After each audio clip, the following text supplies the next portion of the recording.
Hello, and welcome to our fifth lecture on Java programming for beginners. In the previous tutorials, I showed you how to set up your Java environment. We also went ahead to write a sample Java program where I showed you the basic structure of a Java class. We compiled and executed.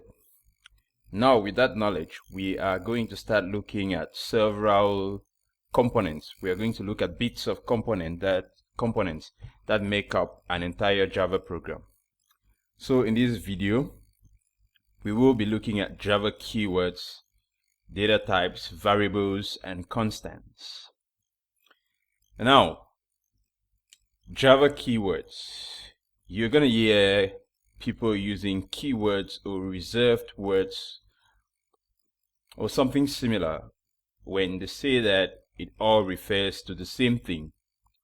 Now, Java keywords or Java reserved words are words that have specific meaning in the Java programming language, and you cannot use them to do other stuff except to specify what they actually signify. Now, Java has a total of 50 keywords, and about two actually are not being used, and I don't think there will be any provision to use that in the Java language in the future. There might be, but I don't think so. The first one is const. Down here you can see const and goto. These are two Java keywords that you wouldn't be using them for anything. Instead, for example, const, there is a better way to define constants in Java. Goto, there is a better way to control looping your program. There are better statements, there are better features you can use to direct your program on where to go instead of using the goto statement or the goto keyword rather. Now, I'm not going to go through all these keywords here. Instead, I'll just prefer you can just get a quick glance at them, but I'll prefer that we use them. I'll explain each of them when we use it. For example, if we're using abstract, I'm going to explain there what abstract actually does, because if I have to go through all of these, in the end I'll just make too much noise and it won't stick. I think it's better if you actually see it working. But what I want you to note is that you cannot use any of these as an identifier in your program. That is, you cannot use them in naming your variables, your constants, your method, your classes, your interfaces, all of that. We're going to see that as we proceed. So now, with that said, let's talk about primitive data types in Java. Now, what is a data type? A data type is simply representation of data in a particular format. Here we're talking about primitive data types because Java also has another kind of data type referred to as object data types, and we will be talking about that later. So for now, we will focus on the primitive data types. Now, Java provides 4 classes of primitive data type, or let me say 4 categories of primitive data types. The first one being integers, the second being floating point numbers, the third being character, and the fourth being the Boolean data type. Now, as we all know, integers are positive or negative whole numbers. And we have 4 basic type of integers depending on the size of the data they can hold. We have the byte, which is 8 bits. We have the short, which is 16-bit, that is 2 bytes. We have the int, which is 32 bits. And we have the long, which is 64-bit. And all of these are signed numbers. You can see the range here for a byte, for example, from -128 right up to 127. They are signed numbers, which means they can hold both positive and negative whole numbers. Now you have the ranges here. I don't expect you to memorize the range. just have an idea. You can always, this is always going to be available somewhere for you to make a reference to. Well, the first three, I mean, the byte, the short, the int, that might be quick to remember, but when you start going further, it becomes a nightmare. So just have an idea on all of this, so that when you want to use some data someday, and you can estimate the kind of results you expect or the kind of values you expect, and you know how to define your data type. Just set your data type. Now we also have the floating point numbers, which are simply fractions, and you have the float and the double, which are signed as well, positive and negative, and you have the range there. Now the float is simply an integer. You could say it's an integer that can hold decimal places. So just let's leave it as a float. They can hold fractions, and the double is like double the size of a float. Now you also have a character, the character data type, which is defined by using the char keyword. Some people will call it char, some people will call it car. I call it char. Anyone, to me, it works. And you have the range of values that can go inside the 0 right up to 65,535. Now it might be funny that we are talking about characters, and we are actually putting some integer values inside there, but we are going to see that these characters are actually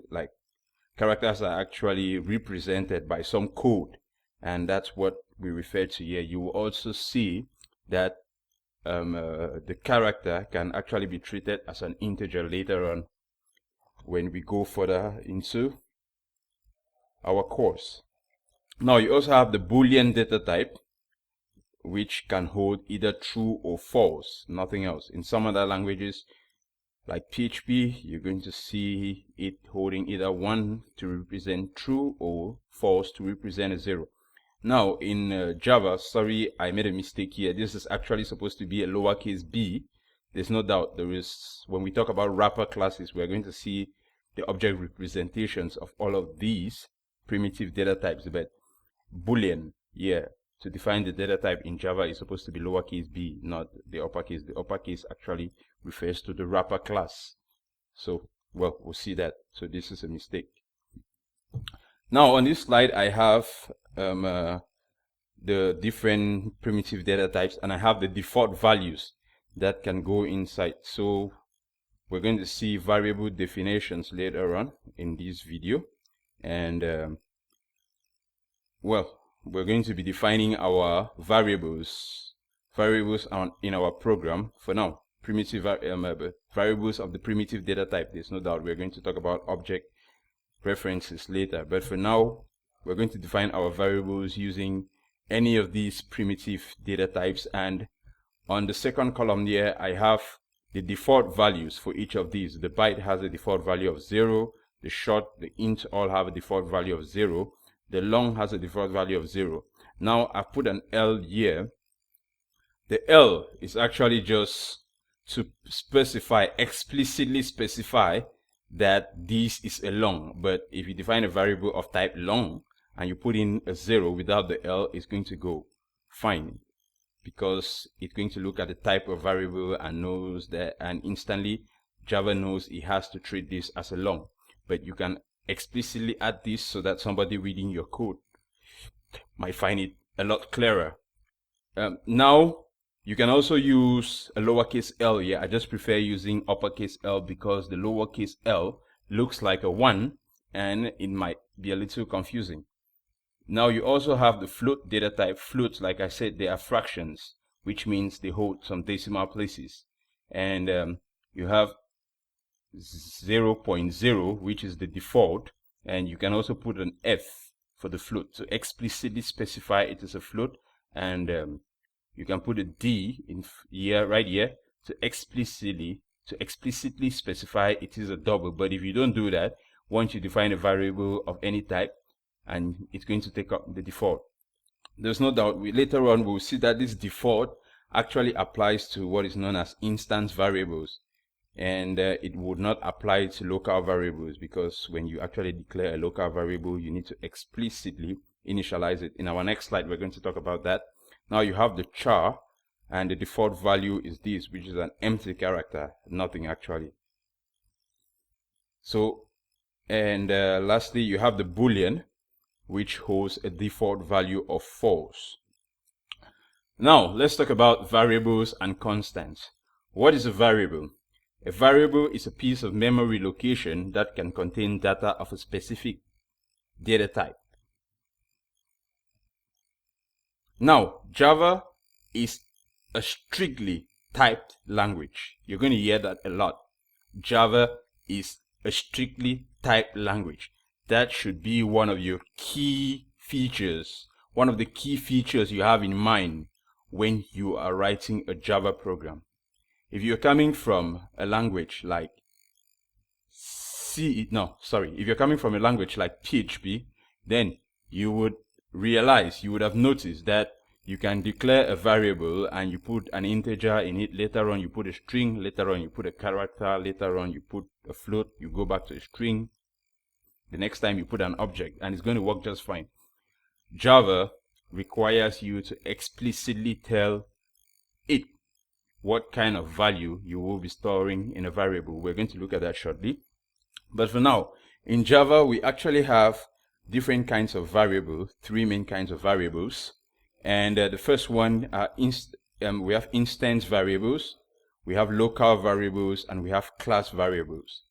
Now, just have that in your head that we have three kinds of variables. When we use each type of variable, I would tell you exactly what that is. I'd like to leave this. When we talk about methods, then I'll come back to this so that we can differentiate instance and local variables.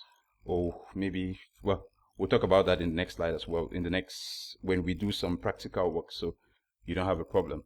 But for class variables, we're only going to get to that later on when we talk about the static keyword. Now, down here, I also have a question. What is a constant?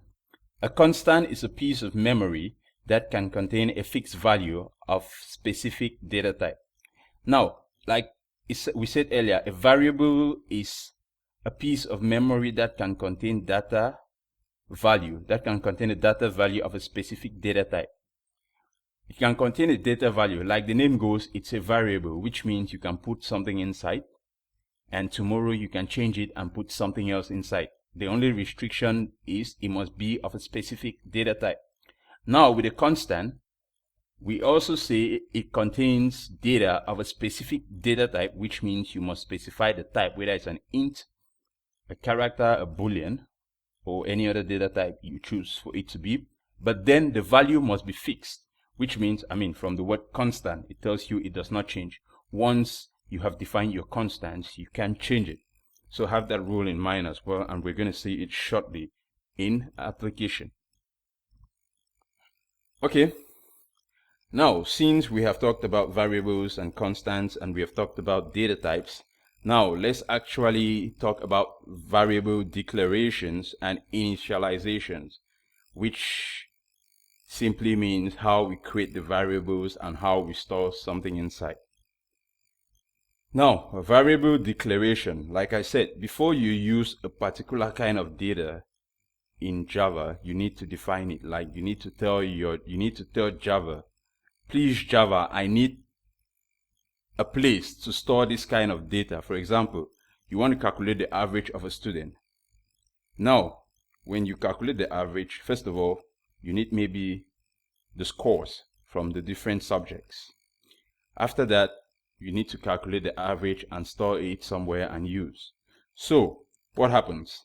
You need to tell your Java program, hey, Java, I'm going to be needing space to write the scores of the students in the various subjects. Later on, I'm going to calculate the average and I'm going to be needing some space to save it. And Java will you will now instruct Java to do that for you using some of the keywords, the keywords that represent the primitive data types, as we saw in the previous slide. So in this case, I'm defining a variable age. I'm declaring a variable int age. What I'm saying here is, hey Java, I'm going to be using a value in my program, and I want you to create me some memory location to keep that value. Please, when you create the memory, call it age. Like, I'm going to reference to that. I'm going to access that location by using the word age, and please make sure the data that goes in there must be of type integer. Same thing down here, job completed. What am I saying?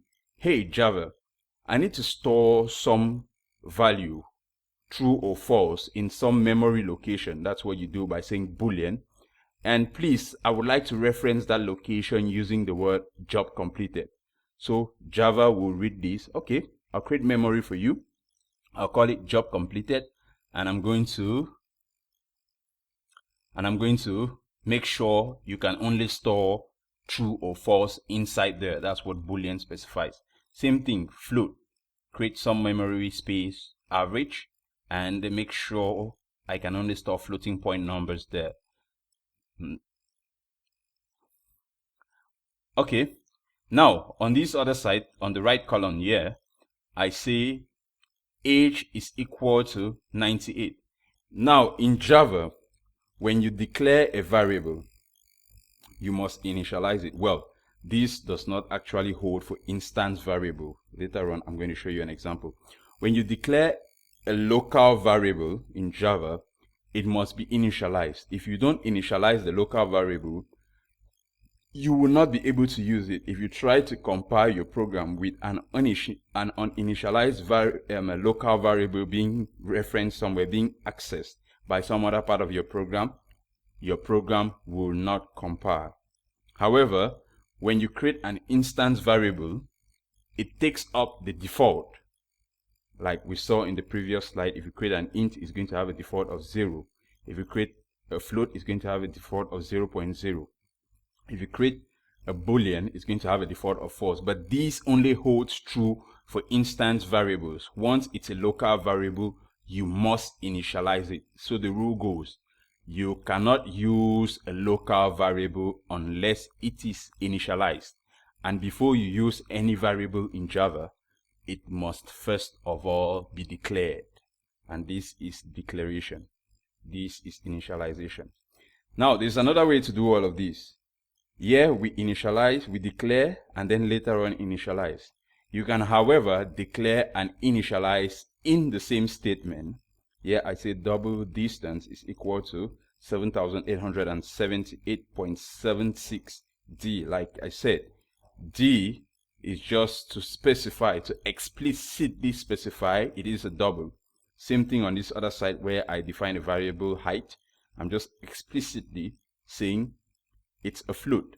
If I don't do that, it's still going to be a float. And yeah, it's some other kind of variable. Here it's actually what is referred to as a static variable, and we will talk about that later, like class variables. Actually, that's what I meant to say. Class variables, we will talk about that later, not in this video. Now, constants. Like I told you earlier, when something is a constant, its value cannot change. And we declare a constant like any normal variable, like float gravity, except that now we are adding the final keyword just before the other statements, just before float and then gravity. What final does is you're saying this is final, like done. After something is put inside, you cannot change it again. So once you apply final like this on a variable, you can only initialize it once. Now, here I said not recommended. Instead of doing this like it's final, you probably already know the value. If it's a constant, you probably already know the value that has to go inside there. So what I would suggest is you just define, you declare and initialize it on the same line. In that case, I mean, to me, it's just simple. It's a constant. I already know the value. Gravity on Earth will always remain the same. I'm not going to come tomorrow and they tell me that the force of gravity on Earth has changed. Well, I don't know too much geography, but if that has to happen, it's not going to happen now. So with constants, you declare them the same as a variable, except that you add the final keyword, and once a value is set inside, you cannot change it. We're going to see that in action as well. So with that said, let's get down and actually do some practical work to see how all of this works. In our video on environmental setup, I asked you to create a program, an application in NetBeans. We did that by clicking on File, New Project, Java, and then Java application. We did Next. We typed in the name of the application. We made sure create main class was checked so that it creates a main class for us. And like I said before, the main class is where the Java virtual machine will start your program. After that, you click finish. I'm not going to click finish because I already have mine created. So if you don't have your project created yet, you can create it. I named mine Java tutorials. You can name yours whatever you choose. And after that, when you open the code, you're going to have this inside. So what I'm going to do is, for now, I'm just going to take off all of these. Well, I'll just take off everything. And I'm going to start by declaring some variables. I'm going to say int x. Now, there are different ways for declaring variables. So I'm declaring a variable of type integer, and I'm calling it x. So what I say here is Java, please, I'm going to be storing some value in memory, and I want you to call that memory location x, and make sure I can only put in integer values inside there, something that is within the range of an integer. If I say short y z, now look at what I've done here. I have declared what I'm saying. I've declared two variables on the same line. You can also do that in Java.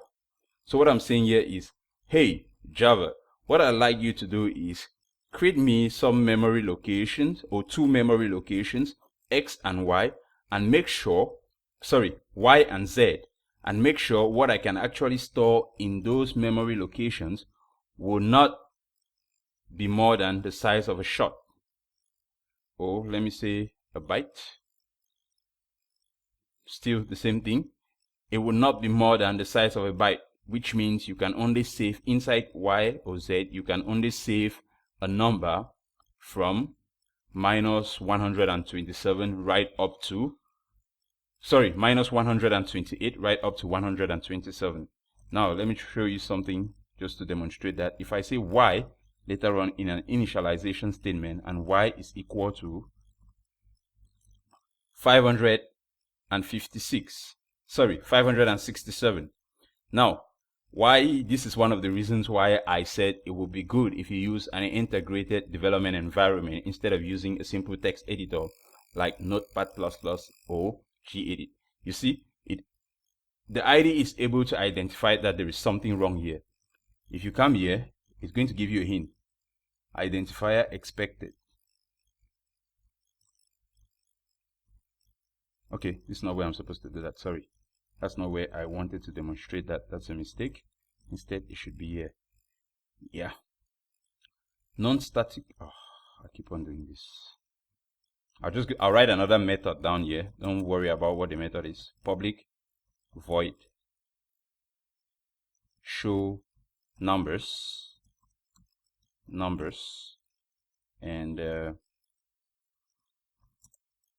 inside there, I'm just going to do what I want to do. Good. Incompatible types. Possible loosey conversion from int to byte. Now look at this. If you go back to our slides there, I have a PDF document that has all of that. You would see, remember, a byte can only hold numbers from minus 128 right up to 127. Now, what am I trying to put inside there? 567. That can fit into a short. That is a short. So you see, you cannot put something, because if you put 567 inside a memory location that can only hold a maximum of 127, what happens? You're going to lose some of the data, right? So Java would not permit you to do that. That's one of the aspects of Java. Like I said, Java is a strongly typed language. I told my compiler I will only store a byte inside here. Now I'm trying to put something bigger. I'm trying to put a short. That would not work.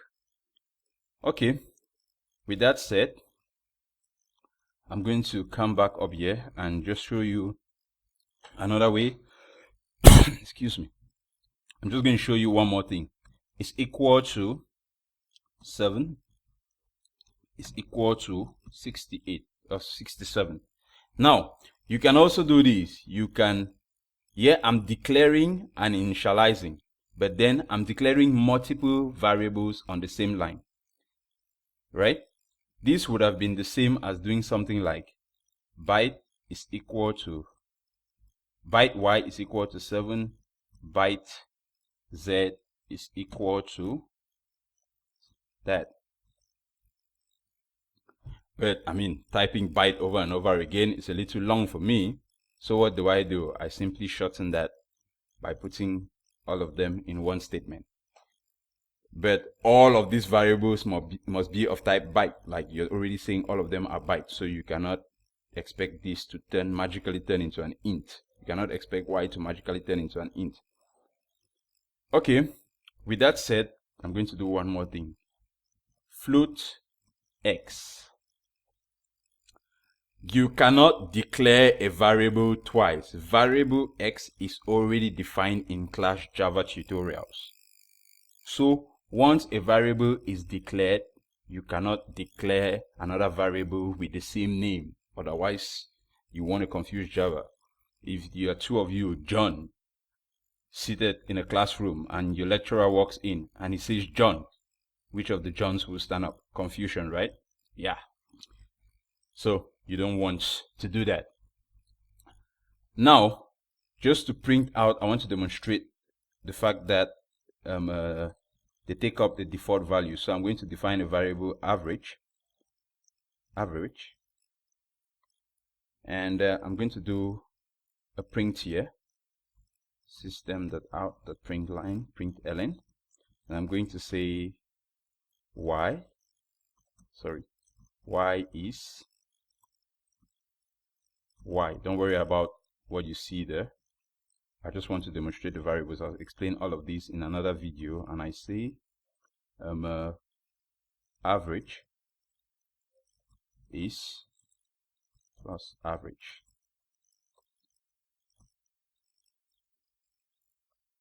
That should be okay. Okay, let me just add the integer, and I'm going to say plus x is x. Now Java is case sensitive. I remember mentioning this earlier. You see, I put a capital X here. What did I get? Look at the message. Cannot find symbol variable x. X is lowercase, not capital, so you want to be careful with that. Now I'm going to run this, and we should see this taking up the default value, which is 0 for an integer. This should also take up the default value, which is 0.0 for a float. So if I run that,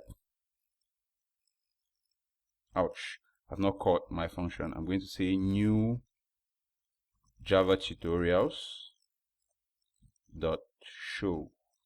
Now don't worry about that. Focus more on the values that are getting printed out. Later on, I'll explain what all of this is. I'm actually creating an object here, but we will talk about that later. So I'll run again. Now you see my output. Ouch, I don't like it. I'm going to give some space here so that we see better. Okay, y is 7. Again, y is 7, average is 0.0, x is 0.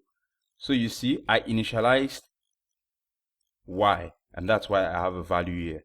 Now I did not initialize average and x, so they picked up the default values.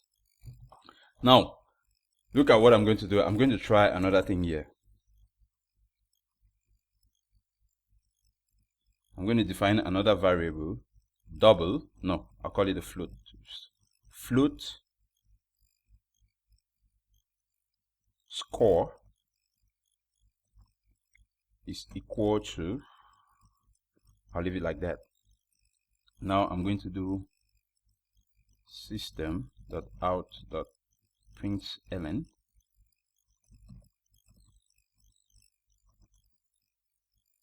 the score is score. You see, it's already giving me a warning. Variable score might not have been initialized. I'm going to run it anyway so that you see. Good. When you use an IDE, it does not even want you to make the mistake. Now you see, exception in thread main, java.lang.runtime exception. We're going to see what runtime exceptions are later on. Unable, incompilable source code. Variable score might not have been initialized. Now remember, I said something. When you create an instance variable, okay, what is an instance variable? That should be the question we should answer first. An instance variable is one that is declared at this level, like inside the class directly. You see, with just int and the variable name, like the data type and the variable name. This int, the data type, variable name x. So these are instance variables, and a local variable is a variable that is defined within a method or within a specific block of code. We're going to talk about that in detail when we look at variable scopes. But for now, just know that anything that you define directly in a class, any variable that you define directly in a class that has the same level as a method, is referred to as an instance variable. So you also hear people calling this instance methods as well. But we'll look at why they are called instance methods and instance variables later on. Just know that once you declare a variable directly in a class, it's an instance variable. And when you start declaring a variable inside a method, it becomes a local variable, which means it can only be accessed within this method. And like I said, local variables do not have defaults. So if you declare a local variable, you must initialize it. So if I want to use score, I must put a value inside. And if I do score now, yeah, I should not have a problem. Now it says the score is 67.0. Okay, good. Glad this came up. Like I said, the variable is declared of type float, but look at what was put inside. A string, an integer literal. We'll talk about literals in our next video, but I'm putting the value 67 into a float. Automatically, floats are floating decimal numbers, like they have a fractional part, and because of that, it's adding the 0.0 by default. Okay, like I said, you could also do it by saying f capital or lowercase f, and if you run it, you're still going to have the same result. But now look at this. Like I said, you're explicitly saying the number, the value you're putting there is a float by adding f. So I can force this to be a double by saying d, and now it's going to give me an error. Incompatible types, possible Lucy conversion from double to float. Like when we saw the sizes of the different data types, you saw that a double was far like double the size of a float. So I cannot put it inside there, otherwise I'm going to lose some data. And luckily enough, the compiler will not even let you go through that. So with that said, I think we are comfortable with using variables, and we understand a little about how to declare, or we should understand. By now we understand much about how to declare and initialize a variable. We could also declare a character, for example, car letter is equal to A. Now notice characters must be put in single quotes. If I do double quotes here, character car grade, for example, is equal to B, I'm going to have a problem. That's a string, not a character, so you want to be careful. And Java characters, in other languages you would find that a character, it's 8 bits, like a byte. But in Java, a character, the size of a character, so if I declare a character variable like this, I'm going to have 16 bits of memory allocated to store the character. You should have that in mind. Now, and later on, we're going to see how we can use characters to do some operations as well. How you can use a character and it's going to behave like an integer. Okay, now with that said, I'd like us to look at one more thing: constants. How do you declare a constant? Like I said, a constant is a piece of memory that has a specific value, or that has value of a specific data type, that has a fixed value of a specific data type. Fixed, which means once set, it cannot be changed. So I'm going to say, so how do we define a constant? We define a constant by using the final keyword. So I'm going to say final float gravity, the gravitational pull on Earth, is equal to 9.807. Okay.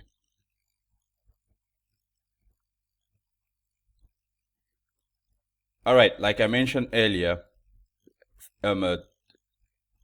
floating point decimal literals like this, floating point literals are treated by default as a double, so I explicitly have to say F to force it to be a double, or I have to define it as type double. Now, I'm using capital as a convention, as we will see in the next video.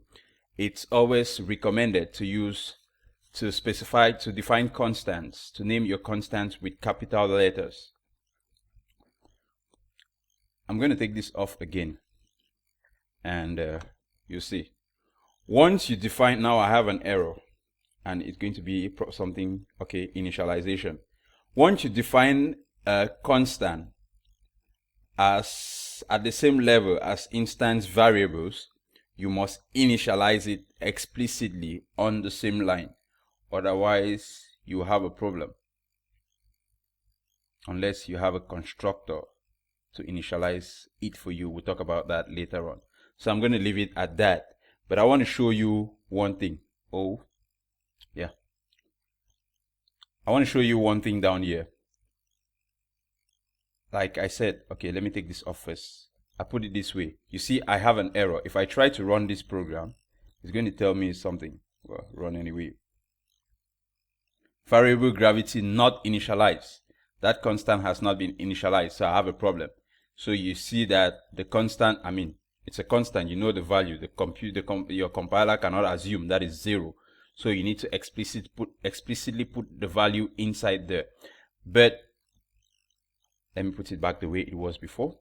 But with constants defined at a local level, you can do this. Look at what I'm going to do here. I say final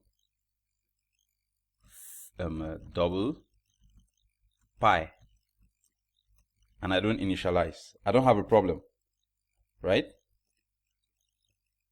Pi. Now when I try to use it, I have a problem. So I can declare a local constant and then initialize it on a different line. But if it's at the same level as instance variables, then it must be, sorry, I can define a local constant and then initialize it in a different line. I could now say pi is equal to 3.4, and now it's fine. But when it is defined as at the same level as instance members, then I have to initialize it in the same statement. Otherwise, I would need a constructor for that. We'll talk about constructors later on. And now if I run my program, I'll save and run. If I run my program, it should say pi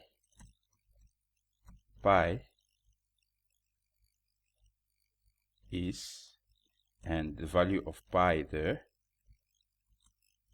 which is pi.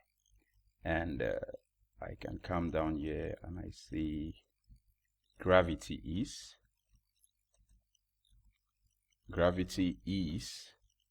and I say gravity. Java is case sensitive, remember. Now I save. Now if I run my program, it should run. Pi is this, gravity is this. So I don't have a problem. Okay, that is done. Now, the key thing about a constant is we say once a constant is initialized, you cannot change it. Never, ever. If somebody cannot decide later on in your program and say, I want pi now to be equal to gravity 9.9. You see, I'm going to get an error. Variable pi might already have been assigned. If you run this, the error is there already, but let's just go ahead and let's see what's going to give us. Variable pi might already have been initialized, might already have been assigned. To tell you that once you put something in a constant, you can never change its value again. Constants cannot be changed. Once initialized, they would never change. And if a constant is defined at this level, which is where I think you define most of your constants, then you must initialize it in the same statement, because the compiler will not give it a default. Okay, so I'm just going to take this out, and we're going to run it again, and that should run. I think that addresses all what we had to cover for this video. In our next video, we're going to look at some naming conventions and rules for identifiers, and then we will also look at literals.